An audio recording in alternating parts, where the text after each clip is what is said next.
late because I got a lot to get through. I was gathering information right up until the last minute here because there is a lot of reports out there and a lot to synthesize through. So just give me a second here to get the live stream going, and we're live for another TNT State of Startup Investing. My name is Jesse Wiebe. I am the Community Development Lead for Startup TNT, and I'm really pleased to be here today to present a bit of an update on VC in 2024. But first, just want to thank our core funding partners, our best friends forever, and our best friends for all of their financial support, for all the work that we do. We are not able to do that without them. And of course, we have all kinds of other close friends and community supporters that we work with as well. It takes a village to build a tech ecosystem, and these are just some of the players that make that happen.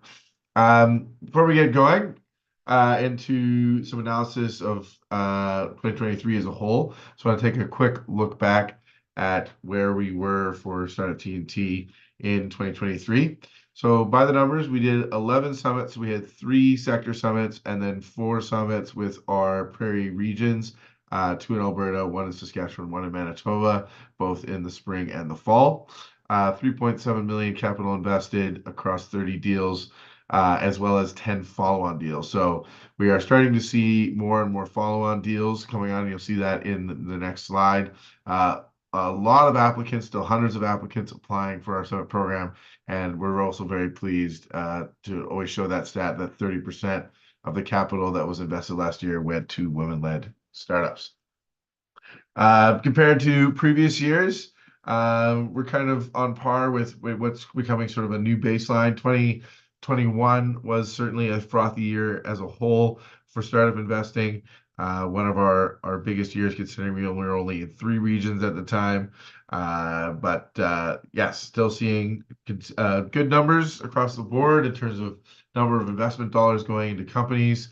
The average capital raise has certainly come down a little bit more as well. We'll see some of those trends explained further on in the presentation today, but has a lot to do with sort of smaller check sizes being available for from both like funds and as well as angel investors.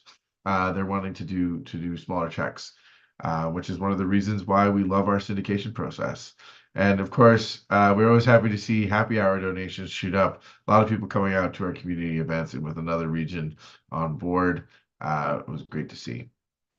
We were also really pleased to announce, if you didn't see it, that we are now one of Canada's most active investors in the pre-seed and seed stage category, top of the pre-seed across the country, 4th in seed across the country, making us the most active in Western Canada in both categories. We were very pleased to do that. This is in terms of number of deals done. We're certainly not the biggest investors in town, but we're doing a lot of deals. And folks might ask, are we investing in good deals? Well, these are just some of the headlines out there over the past year that we saw with some of our companies. As you can see, other folks are investing in our companies with Retina Logic, Nimble Science, Runner, Omni getting into Techstars, Toronto Accelerator last year, the only Saskatchewan company to ever do so. We had companies Waitwell, Picada, and Offstreet out of Regina raised much money. Delphi Technologies out of Winnipeg had a big contract last year. These are all great things to see. And of course, One Cup AI took home the Thrive Prize at Stampede Demo Day. These are the performance of our companies. So we have 95 companies with an approximate total market value of $750 million, just about. And they've have an annual revenue about $45 million a year, and around 900 jobs across those 95 companies. And we've raised money from 412 angel investors, and that money has gone on to help these companies grow their sales. We've seen a $300 million annual revenue increase since we invested, which is a pretty great percentage growth there. And the companies are adding jobs.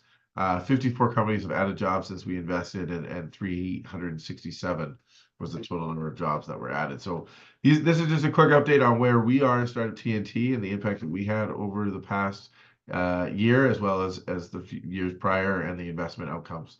But let's dive into a quick review of where we were in the fall of 2023, the last time we did one of these sessions. So we were looking at a continued rise in VC activity overall. The overall averages were looking really good for the year. We were talking about, have we reached a new normal for Canadian VC? Because when you look historically, you start to see that the trend line was much lower when you go past sort of that frothy period that we had leading up into 2021, which was, as many folks that have been around the ecosystem for a while know, was one of the highest deployment periods in venture capital history, especially in Canada. And we had our friend Matt Roberts over at Command Capital. If you haven't had a chance to listen to him, he was on a recent podcast with Beta Kid about the budget. And one of the things that he's done is gone all the way back to the early dot-com era and get a better sense of what the numbers were for venture capital in Canada. And as you can see, for the majority of our history in the venture capital world, we haven't even gone past $4.5 billion in an annual venture capital investment. And so we were looking at, just in the first half of the year, at almost 3/4 of that amount already.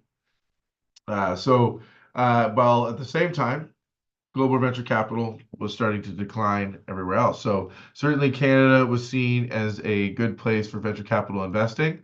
And we were also thinking about valuations. So this is some Carta data. It is US data, so USD.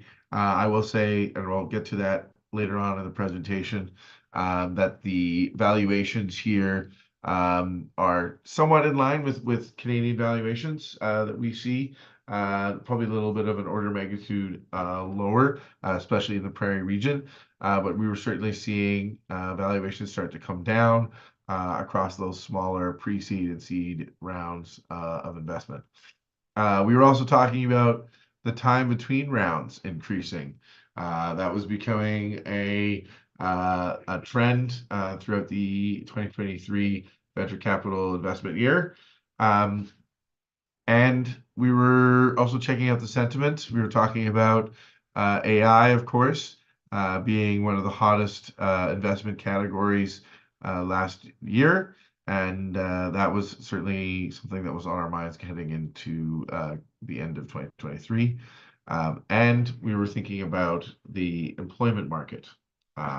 Where was that at? Well, hiring had plummeted in 2022 with a ton of layoffs. I mean, there's notable ones like Twitter and others, but as that started to come down into 2023, it just did not stop. And overall hiring and layoffs overall hiring was dropping, and a number of layoffs was increasing. And finally, M&A activity hadn't taken a bit of a hit there as well. It's come down, certainly in the US, with the regulatory market there being seen as more hindrance to M&A. This is where this data is coming from, but this data is supported in the Canadian market as well. And we'll see some of those charts a little later on.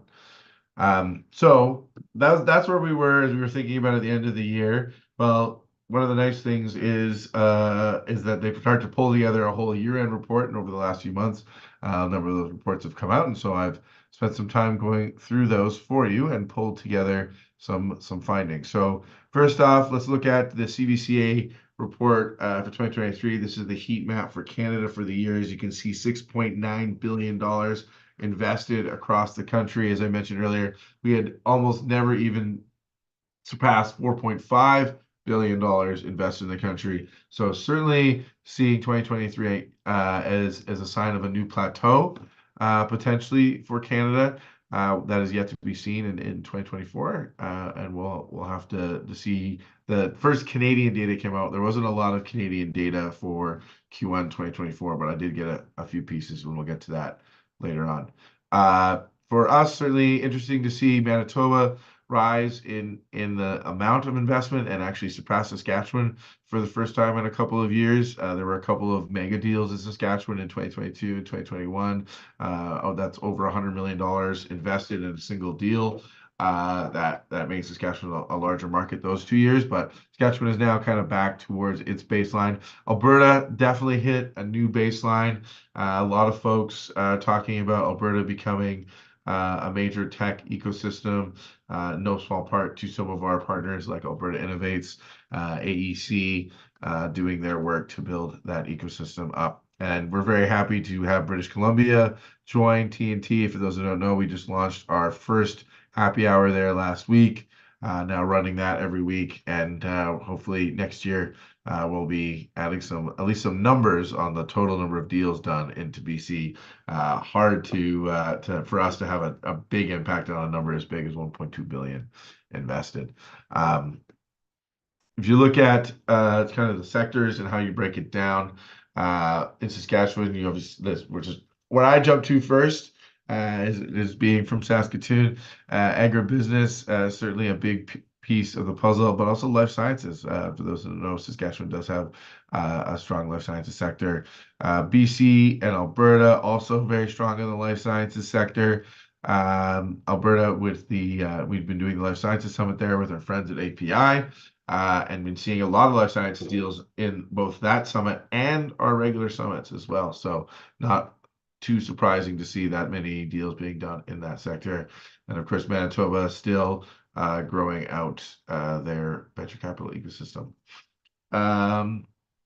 Here you can get a little bit better breakdown. As we said, that at Q2 we were seeing some pretty strong numbers growing in. It did fall off going into the end of the year. Certainly aren't seeing the same volume of deals being done, as well as total dollars being invested in the later half of 2023. And it'll be, as we get into the 2024 data, you'll see how that trend continues.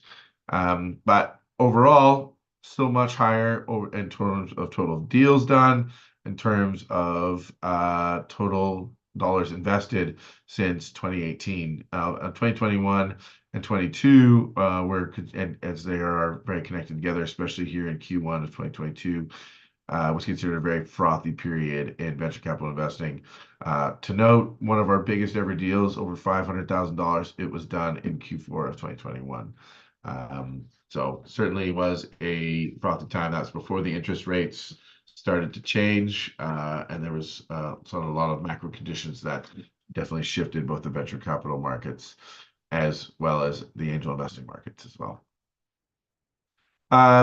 Here you can see the breakdown based on stage. Obviously, these are the two stages that TNT focuses on the most. You can see a bit of a stagnation across pre-seed and seed stage. To note, we'll get that a little bit later. But while the dollars that have invested have stayed stagnant, the demand has continued to increase as we've seen programs like Collabs and Platform Calgary, Edmonton Unlimited, continue to do work to create more and more startups. So there's ever more demand for capital here in Western Canada and across the country. And now that we have more and more companies starting with AI and AI-enabled businesses using tools like encoding, so they don't need nearly as many developers, they're able to grow a business with far less capital, but there still is a lot of demand for it out there. For TNT, here are our stats for the deals in 2023. As you can see, valuations, in terms of the dollar amount, but the order of magnitude difference between the USD and Canadian, we're seeing around that $6 million to $8 million mark for deals being done with our finalists. Sorry. And we have an average round around $1 million. So when you're looking at stats, especially for those entrepreneurs here on the call, if they're thinking ahead to the summit that's going to be happening right away here, thinking about an average round size of about $1 million, and looking at the Carta data and others, that they have to talk about what should be set my valuation cap. So that might be something to consider there. to note that we're about a fifth of the round, so you are going to need to find other investors to fill the round. A lot of safes being done. We certainly are starting to see more convertible notes, and I'll mention that because we're going to see some interesting data here coming up.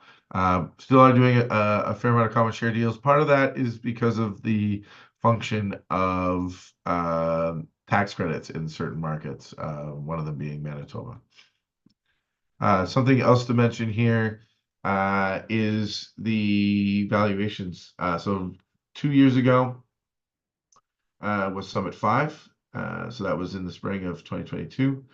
And as you can see, it is not necessarily a huge drop, but over time it has started to trend downwards, especially through with our side deals. We often find that our side deals tend to be the lower valuation companies. The companies that are slightly higher valuation as the winners. I will also mention that typically they have other investors in the round that are underwriting the valuation that they're coming with. So that tends to drive to be a factor in why the valuation's a little bit higher for some of our winners. But even as you can see there, as we come down into 2023 further, and we expect to see some of that data continuing into 2024, in large part because the investors have started to create more leverage. So it's not just us that are pushing valuations down. We're certainly hearing that from some of our co-investment partners. This is the PitchBook Venture Deal Making Indicator. You can check it out live on their website. It's a great tool. There's also some other charts in there that they regularly update. But as you can see here, obviously through 2021 and 2022, as I mentioned, that frothy period, founders had their pick of the litter with venture capital. Everybody was clamoring to get in. Well, now it's flipped and almost entirely in the other direction. And investment capital is scarce. If startup are plenty, and it's going to be an interesting year here in 2024, considering that. Our friends over at Halo Health, I thought this was interesting data here for sort of without and outside the prairies. As you can see, there's often that prairie discount that we talk about. Well, this is a way to sort of encapsulate what that might actually be. So somewhere between $1.5 and $4.5 million difference in valuation between the sort of Toronto markets, Toronto, Vancouver, Montreal markets, and the prairie markets. That was the most interesting part of this data, but you can see here for Halo Health that through the year they saw an increase in valuations versus some of the other data that we saw. So anyway, there's always points, counterpoints. That's one of the reasons I like to show the data here. And I should also mention the data I saw from the US also saw a slightly different trend. So what I'm hearing and seeing from this is in some of these more well-served markets like Toronto, like in the US, in New York, Boston, Silicon Valley, the companies that are being funded at higher valuations, right? And they're demanding those valuations. From sort of sentiment analysis and reviewing, the podcast and everything I listen to, a lot of these companies are being started by ex, Google employees, ex OpenAI employees, things like that. And that also plays a factor in why these valuations are going up. So that's one of the reasons I show this slide, but I also want to make sure that we understand the context behind it. And particularly why in the US some of these valuations might be higher. A lot less deals being done, so they're certainly being more selective. They're being more selective, but then investing at slightly higher valuations when they invest. Typically because there would probably be more value there for them to invest in. But overall, down rounds are in, and even flat rounds are in. This is the Osler deal points data. Really enjoy their report. A lot of information in there. Highly recommend you check out that report as well as the webinars that they do around it to kind of unpack it a bit more. For us, as we're thinking about the state of startup investing, this is particularly interesting as we see a dramatic increase in the amount of down rounds and flat rounds between 2022 and 2023. But you got to dig a little bit deeper when you look at data like this. and we'll get to that in a second. I just wanted to quickly uh, sort of sorry, with the Tory data here, we've got the second point of data on this showing that down rounds are also starting to rise year over year with 13% down rounds and far less up rounds, meaning there's a fair amount of flat rounds happening as well. Here's the slide, sorry, that I was thinking about coming next, which talks a bit more about breaking out into the various series. As you can see, a lot of the flat rounds and the down rounds are happening a little later on, especially sort of flat going into Series C, Series D, with down rounds happening in Series A and Series B often. A lot of the reason why this is happening is you look through the data, as I was looking through the reports, is that 2021, 2022 period where the companies that were raising Series A, Series B rounds then are now getting onto their next rounds and finding out that they raised at inflated valuations and that the market will no longer hold up those valuations. Once again, going to show how important it is to set valuations and actually that you can ask for less as a founder. You can set a more fair valuation for yourself. Just because you get a really great high valuation on your company doesn't actually mean that your company is necessarily going to be successful, because it's all about what comes next. Are you able to hit those milestones? And if not, where are you going to end up in terms of the market valuing your company at the next round of investment? So certainly an interesting data point here from the Osler Deal Points report. Again, with Tory's report, we see similar numbers happening, and that it is often in the later rounds where we're seeing more of the flat and the down rounds versus in the seed A's and B's. So yeah, certainly something to think about for those that raised within that 2021, 2022 market and are now looking at those A, B, and C rounds and hoping that we set reasonable expectations on valuation. One of the things that we often talk about in the prey market, is that discount, but it often means that we have more reasonable valuations out here in the prays than they do in some of the hotter markets in Canada. Looking at the US data from Carta, same thing. A lot of down rounds, 20% down rounds across each quarter in 2023, significantly increased from past averages across the past 5 or so years.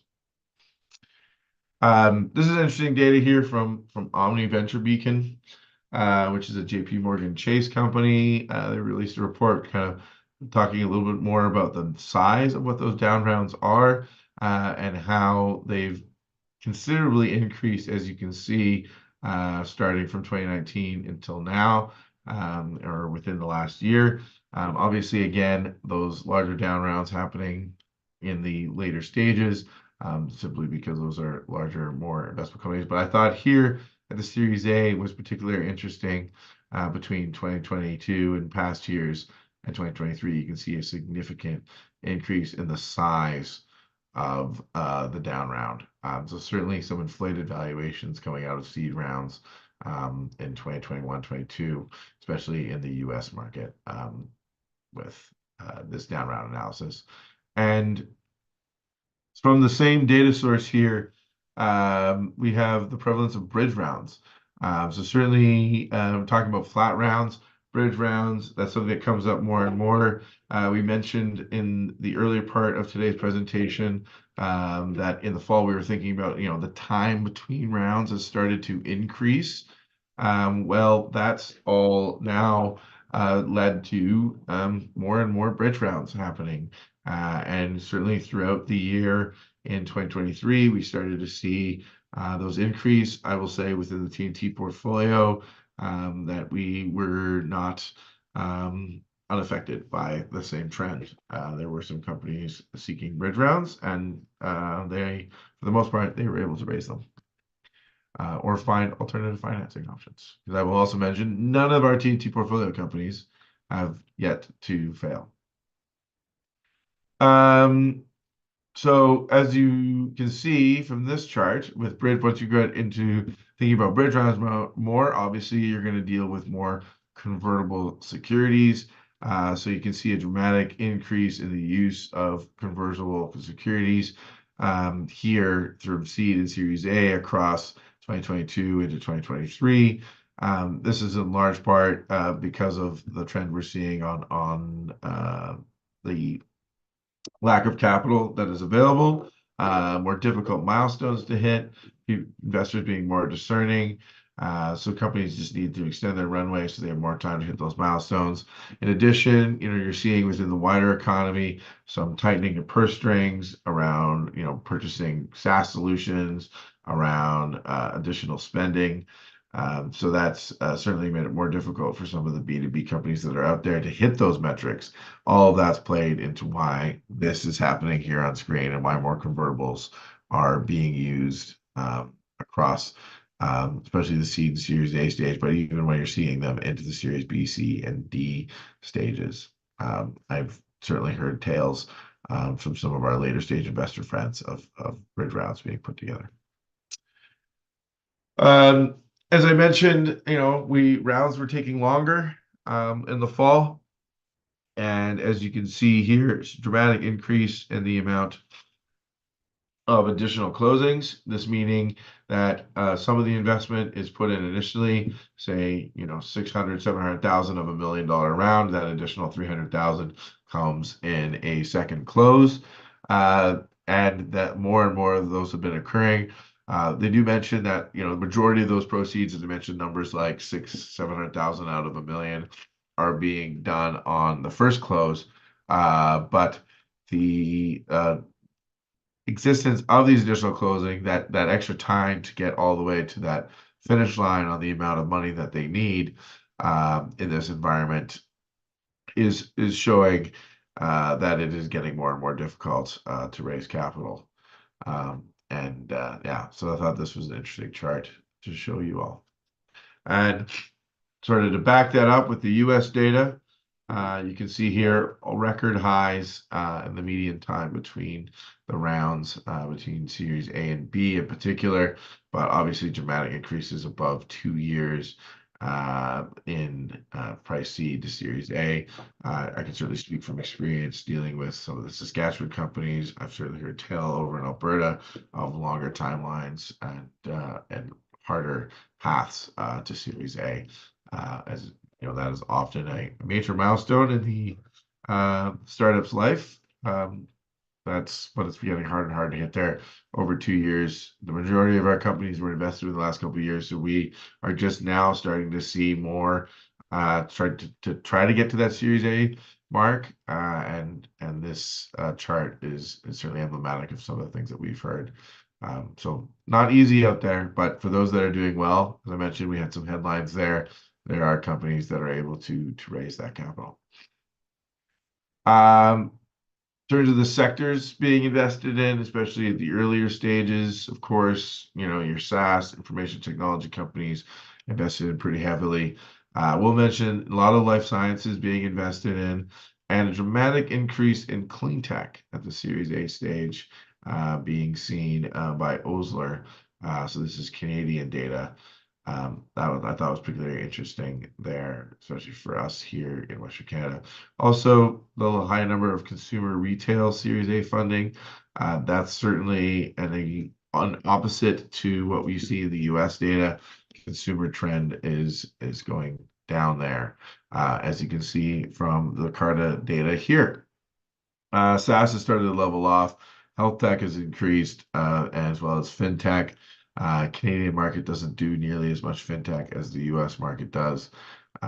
We do, as I mentioned, a lot more clean tech and agribusiness. Unfortunately, I had a slide in here. I was playing around and it wouldn't show up when I went full screen with the CVCA data. I'll just mention the CVCA data shows clean tech, agribusiness, and life sci categories as the three other sectors. All three of those sectors saw dramatic increases across 2023. Particularly interesting for us is those are also the same three sectors that we focus on in our Q1 summit every year. that just ended and raised over $600,000 for 7 companies across Western Canada. So yeah, certainly seeing some diversity, not just investment in our typical SaaS companies, but across a variety of sectors. The biggest name of the game, we mentioned this in the fall, is AI, of course, and we saw that dramatic increase in the back half of 2023 in the U.S. market. This is from PitchBook's quantitative perspectives. It's a great report. Recommend folks who like to deep dive into numbers take a look through that one, and you can see the sheer volume of investment in AI related deals has dramatically increased in the back half of 2023. Uh, just another quick data point here, transitioning over to employment. We talked about layoffs in the fall. As you can see here from the Carta data, they did continue declining through 2023. So obviously still some voluntary departures as well. Overall, people were leaving, but this is I think, a more interesting chart to me of the differences between the hires versus the departures. So clearly, a lot of folks are still out there in the market, especially when you compare it to previous years and the sheer volume of people that have been let go in the last couple of years. Something to note from the data that you're looking at is this has very much become a employees market now in the tech world. So for the founders on the call, it's become, I think, increasingly difficult to get the people because they have a breadth of options available, including starting their own business. As I mentioned earlier, there are a number of AI tools, co-pilots, and the like that can help you develop a company with far less people at the helm. And you have been seeing that. One of my favorite podcasts is the All In Podcast. Jason Calacanis mentions on there he's been hearing tales of companies with 15 employees doing maybe $1 million ARR or more, right? At those rates, they're able to obviously function without nearly as much capital investment and with far less employees. So it's an interesting market now from the employees side, and also a chance and opportunity for those companies that are invested in to hire the best talent that is available in the market. And I encourage founders to take a look at their startup compensation report here from Carta. Sorry. One of the great things it breaks down is equity, how much equity you should be giving your employees to attract their talent, what sort of the market is at for equity. And there's also various terms, how do you set up vesting schedules and the like. So for those on the founder side, as I know there are a number of folks watching this on that side of the fence, highly recommend you check that out.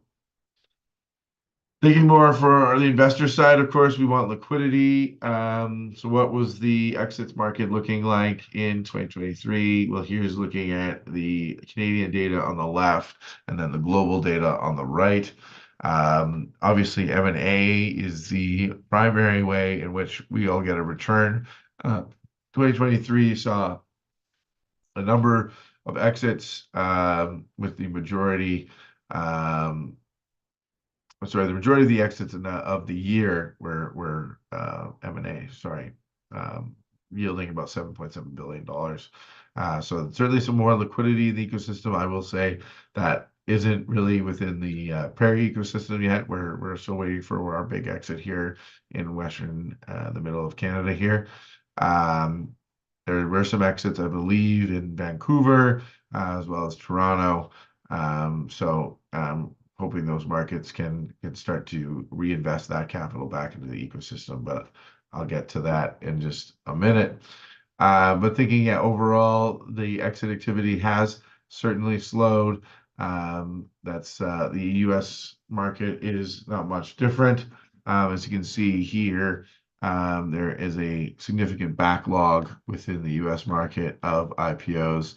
As mentioned, that 2021 to 22 period was a frothy period all the way up and down the venture capital life cycle, with a number of IPOs happening in those 2 years that have now kind of flipped almost entirely in the other direction. And yeah, we're seeing as well that M&A activity is starting to dip, especially in the US, as I mentioned in my recap of the fall report. The US market does have some sort of tougher regulatory compliance at the moment around M&A activity and antitrust under the current political regime.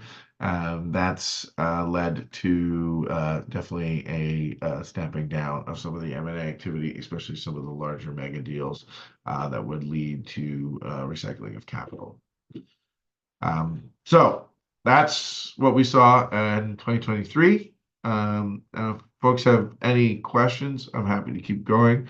But if you'd like to throw some questions in the chat, also happy to answer them at any point. Yeah, we're going to go into 2024. So venture capital financing has dropped going into this year, as the end trend of 2023 was showing in most of the rest of the year, rest of the world. Sorry. And we're seeing that as well in both Crunchbase's data as well as KPMG's Venture Pulse report, which is a great report for starting getting a macro overview of the venture ecosystem. They bring together both global, North American, and European data. The Canadian ecosystem was no exception. They saw a pretty good dip here in Q1. As you can see, less than any quarter in 2023. This is just the reason why this is occurring from the data that I was looking through is in large part because of the investors just being more discerning. There is a lot of trepidation now around interest rate increases, and I'll talk to that in just a minute. But that is starting to have an effect on investors, or at least that's the take of many analysts at the moment. One of the big things that was noticed in a number of reports was there was a significant dip in the amount of corporate venture capital that was invested in the ecosystem. So corporates have certainly pulled back. There was a drop, I believe, for the North America in the order of magnitude of about 10x, from about like 2 billion down to 200 million, something like that. So it's certainly a significant drop in corporate activity, can have ripple effects across the whole ecosystem. And thinking about, how our early stage investors reacting to this, especially for the founders on the call, something that was interesting to note was the prevalence of convertible notes has gone up. As you can see from the quote there from Tory's, there's been, more, financial instruments, trying to de-risk, a move back to a more secure instrument, like a convertible note with the interest rate being there to account for the inflation as well as the interest rate with the Fed and as well as the Bank of Canada, has led to more and more convertible notes being used. As you can see, 75% of all the convertibles used in Q4 of 2023, according to, I believe this is, sorry, the KPMG report. That talked about how many convertible notes were being used. I also mentioned that a lot of warrants were being used as well. Might be seeing some of those in the upcoming summit. Would the convertible note activity have been excluded from the BSP investment from earlier? No, this would be included at all VC activity is included in the overall investment being done. But in terms of the types of vehicles being used, especially at the early stage, it's being shifted over to convertible notes. So when I was talking about the bridge rounds earlier and saying how, there's a lot more bridge rounds being done, that's all that VC investment being, pumped into those bridge rounds. A lot of those bridge rounds are being done on convertible notes as opposed to SAFEs, and especially at the later stages. It was also mentioned within the data. I didn't put that chart in here, but that data was in there as well. Thanks for the question. And moving into take on sort of Q1's 2024 IPO market. Obviously two major IPOs with Reddit and Astera that had significant bumps coming out. They have leveled off, but are showing decent multiples in the market. There is a hope, as you can see from the quote there on the far right, that those IPOs, as well as hopefully some IPOs in the Q2 of 2024, could maybe open up the window. For those that had joined me back in the fall, we were talking there, we were talking about Klaviyo, we were talking about Instacart. Those IPOs obviously did not open up the market. Those were Instacart was done for its own reasons, and so was Klaviyo, but there was a feeling generally that those might open up the IPO market as being sort of the first entrance that didn't kickstart it. So now there's a hope that the Reddit and Astera IPOs are going to be those sparks that are going to get the engine going again on IPOs. Yet to be seen, but certainly something interesting to watch going into Q2 and the rest of the year. And as you can see, as I mentioned earlier, the amount of companies that are being backed is ever continuing to increase. This is US data, but I can almost guarantee that data is very similar in Canada, probably an order of magnitude smaller, as I mentioned, on terms of the number of startups. But overall, we are seeing ever more companies having been funded and not exiting into the IPO market. And a prime example of that, if you want to look at Real Ventures portfolio out of Montreal. That's a VC fund that has almost completely stalled out to a lack of liquidity from companies not being able to sort of either be bought through M&A or going IPO. And this is also from the same report here, just showing so the commentary in the report on this mentioned that these multiples are showing more promise with sort of decent multiples on the price versus sales that hopefully should lead to some more IPOs in the near future. Thinking about the M&A market, as I mentioned, that's predominantly where angel investors are going to be getting their money back from.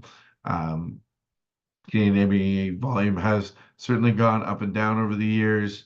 As I mentioned, decent amount happening last year in Canada, and that was some of the best we've had in quite a long while. But they're also starting to see that here in the first quarter of 2024, with the amount of deals actually being done in January, which is one of the best we've seen in the past 3 quarters on a monthly basis.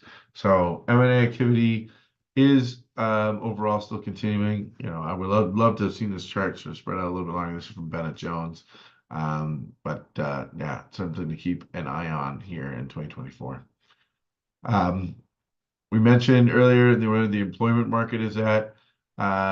This is a great chart from Carta. Again, Peter Walker posted this on his LinkedIn. You got the data showing that startup layoffs are stubbornly high. That they're continuing. This is certainly making it more difficult for job seekers to find a job as there's more and more people available for less and less positions. This is good though for founders. That means they kind of have their pick of the litter if you have, the right story and the right set of compensation, as well for investors. Once we invest in a company, they have enough investment to go out and hire good talent. The talent is available and is out there. And as I mentioned, there are tools available now for them to run leaner in the market potentially as well. Few more things to keep your eye on as we kind of come to the end of today's presentation. Um, the macro conditions that we're seeing. So I mentioned earlier, America's interest rates rising through 2022 into 23, and being at the state they are now has tampered down venture capital investing as well as sort of finance as a whole. Debt investing with interest rates being north of 10% on certain deals. That's certainly hurting a lot of folks. And while Canada is independent of the U.S. market, I think anybody who's worth their weight in salt would say that the Federal Reserve sets the rates and everybody else kind of follows thereafter.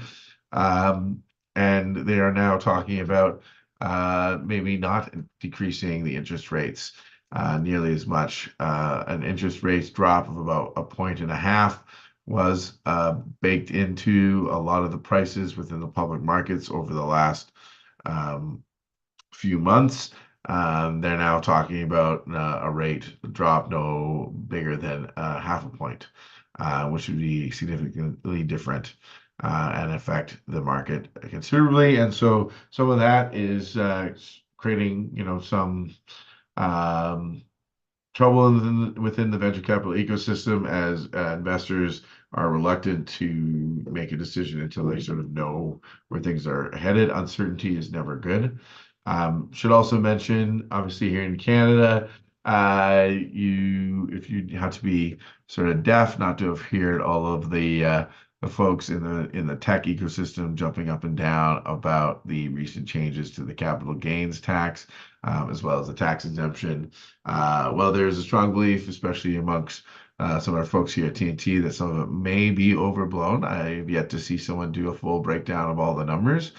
Sentiment is certainly an important part of investing, and a change in investor sentiment in Canada could affect the overall amount of investment going into the startup ecosystem in this country, could affect the amount of startups willing to set up shop here in Canada, could see more startups moving into the US market. These are all sort of the sky is falling statements that are being dropped by some of our friends in the ecosystem. As I mentioned, I don't necessarily think it's necessarily that bad. We're certainly going to still be investing here in our local ecosystems. We believe in Canada. We believe in the provinces where we've set up shop, and we hope to be in more in the near future. But yeah, yet to be seen how this capital gains tax is going to be affecting the market. And for those that have been reading, you can see there on the right-hand side a little bit longer take on the commentary that I just mentioned. Couple other trends to watch that I thought were interesting. One in particular that's popped up a lot lately is generative AI built on theft. There's a great daily episode on the podcast, as well as some New York Times reporting on this. This is from The Economist. It's certainly making its rounds amongst the judicial system now, with lawsuits coming out from various entities against OpenAI and others, creating generative AI tools. I'm sure that's going to continue over the next little bit as we figure out exactly where the lines are, especially around music, video, art, and even creative writing. All of those are definitely very disruptive. Last year, we saw, with the strikes down in Hollywood, that those were certainly related to some of the generative AI trends, whether it's being the deep fakes in the film ecosystem, or or things of the like. Yeah, as we look at potential generative AI investments, I've certainly seen my fair share of them, especially in the BC ecosystem. I'm curious to look at our investment pool here this summit if we're going to be seeing any of these generative AI tools. I'm going to have some interesting questions amongst the investors on that. That said, there are lots of other applications for AI. We're certainly hearing from some of our investor friends, and as well as in these reports, that the AI solutions that are actually going to be stickier and see more investment in the long run are those that have demonstrable real-world applications and true revenue and can create revenue. Some of these generative AI tools, they're giving them away for free. They're a fun, little tool. It's like a fidget spinner. You play with it for a little while and then you get bored. Well, where are the real applications going to be? Where are the real gains in productivity going to be found? Because that's obviously where more money is going to be passed around to. I got a question in the chat. Just give me a second. I'll get to that after the presentation in just a minute. But yeah, keep going through some more of the trends. Thought it was interesting here, Jamie over at Golden Ventures mentioning the energy transition piquing more investors' interest. As I mentioned earlier, the Canadian data shows that more investment is flowing into clean tech. You see that in both the CVCA data as well as the Osler data. And so that investor sentiment is also showing that. So something to consider going into the rest of this year.